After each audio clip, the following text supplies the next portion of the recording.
Hello, আসসালামু আলাইকুম। আমি আজকে রান্না করব দই সরষা দিয়ে রুই মাছ। এর জন্য আমি নিয়েছি শুকনো মরিচ, আদা কুচি, একটু রসুন কয়েক কোষ আর সরষা। এখন আমি এগুলিকে পেস্ট করে নিব।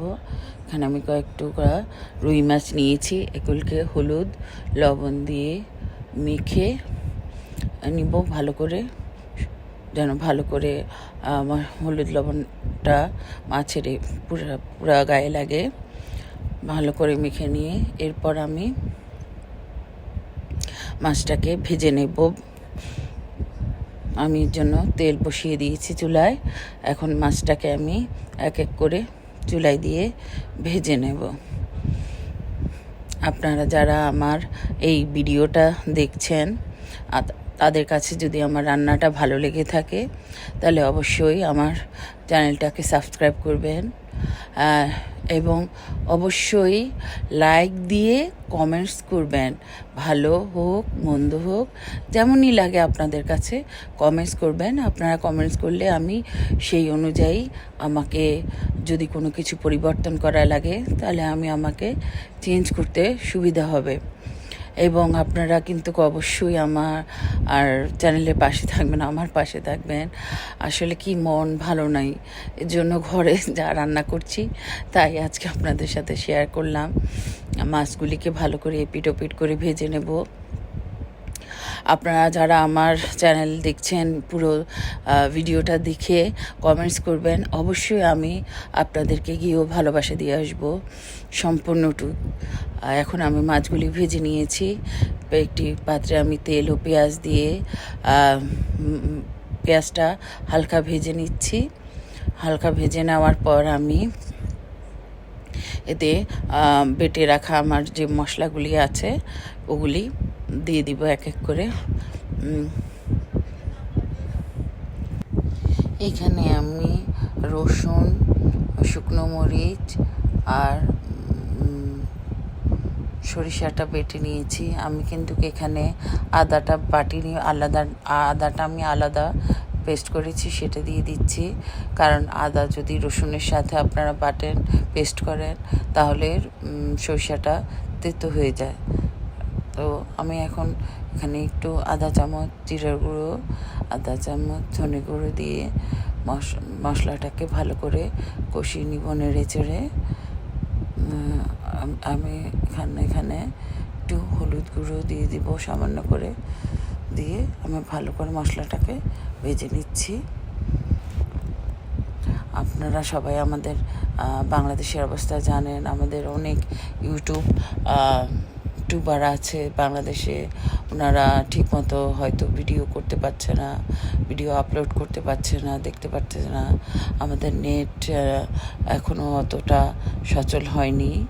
আশা করি আমাদের দেশটা দোয়া করবেন সবাই, যেন আমাদের দেশটা শান্ত হয়, দেশের সব সমস্যাগুলি সমাধান হয়ে যায়, সব কিছু সুন্দরভাবে হয়ে যায়। তাহলে আমরা সবাইকে আগের মতো করে সাপোর্ট করতে পারবো, একজন আরেকজনকে কাছে থাকতে পারবো। সবাই আপনারা দোয়া করবেন। এখন আমি এক পাত্রে 3 টেবিল চামচ দই নিয়ে ওগুলিকে ভালো করে ফেটিয়ে নিয়েছি। মশলাগুলিতে একটু করে পানি দিয়ে কষিয়ে নিচ্ছি। দইগুলি ভালো করে ফেটানো হয়ে গেলে আমি এই মশলা কষানোর মধ্যে দিয়ে দিব। এভাবে আমি খানিকক্ষণ কষিয়ে নিয়ে যখন তেলটা আস্তে করে উপরে উঠবে তখনই আমি দইটাও দিয়ে দিচ্ছি। এবং দইটা আমি যখন দিব চুলাটা কিন্তু ফ্লেমটা আমি কমিয়ে নিচ্ছি, কারণ চুলার ফ্লেমটা বাড়তি থাকলে তখন দইটা ফেটে যাওয়ার সম্ভাবনা থাকে।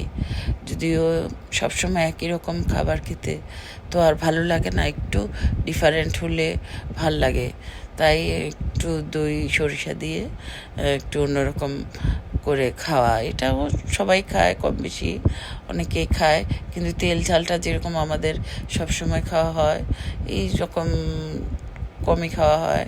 তো একটু ভিন্ন চেঞ্জ আনা আর কি খাবারের মধ্যে। তো এইভাবে ভালো করে নেড়ে চেড়ে আমি কষিয়ে নিচ্ছি।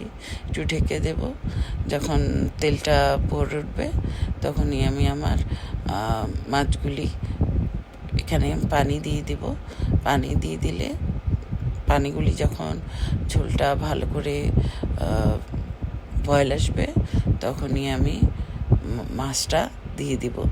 খুব সহজ এবং খুব সুন্দর রান্না। আপনারা অবশ্যই বাসায় ট্রাই করে দেখবেন। রান্নাটা আসলেই অনেক ভালো লাগে খেতে, এভাবে রান্না করে খেলে। আপনাদের মধ্যে অনেকে আছে পুরো ভিডিও না দেখে জাস্ট কমেন্টস করে যায়, তো আর পাশে আছি পাশে থাকি প্লিজ বলবেন না, এতে সবারই দুইজনেরই ক্ষতি হয়। আমার অনেকগুলি ফলোয়ার্স এমনিতেই কম, আমি খুবই মাত্র শুরু করেছি, আমার ফলোয়ার এমনিতেই কম, তার মধ্যেও চলে যায়, তো আপনাদেরও ক্ষতি হয়। তো শুধু কমেন্টস করে যাবেন, দেখে ভিডিও দেখে লাইক দিয়ে আমি ঠিক চলে যাব আপনাদের কাছে, আপনাদের পাওনা দিয়ে আসতে। এখন আমি ভালো করে দেখুন মাছটা হয়ে গেছে, আমি ধনেপাতা পেঁয়াজ পাতা কুচি দিয়ে একটু নেড়ে চেড়ে উঠিয়ে নেব। দেখুন দেখতে কতটা সুন্দর হয়েছে। ঠিক এভাবে আপনারাও আশা করি বাসায় করে খাবেন, খেয়ে তারপর কেমন হয়েছে আপনারা রিভিউ দিতে ভুলবেন না। আর আপনারা যদি সবাই ভিডিও আপলোড করেন, চেষ্টা করবেন যে একটু বেশি বড় যেন না হয়, এতে দুজনের জন্যই সুবিধা, দেখতেও সুবিধা এবং বুঝতেও সুবিধা। বেশি বড় হয়ে গেলে আসলে দেখাটা একটু হয়। অনেক সময় আমিও চেষ্টা করি, অনেক কিছু কন্ট্রোল থাকে না, একটু বড় হয়ে যায়, সেটা হচ্ছে মাঝে মাঝে। ঠিক আছে, তো অনেক কথাই বলেছি আজকের মতো। আল্লাহ হাফেজ। আপনারা দেখুন রান্নাটা কত লোভনীয় হয়েছে। Bye bye.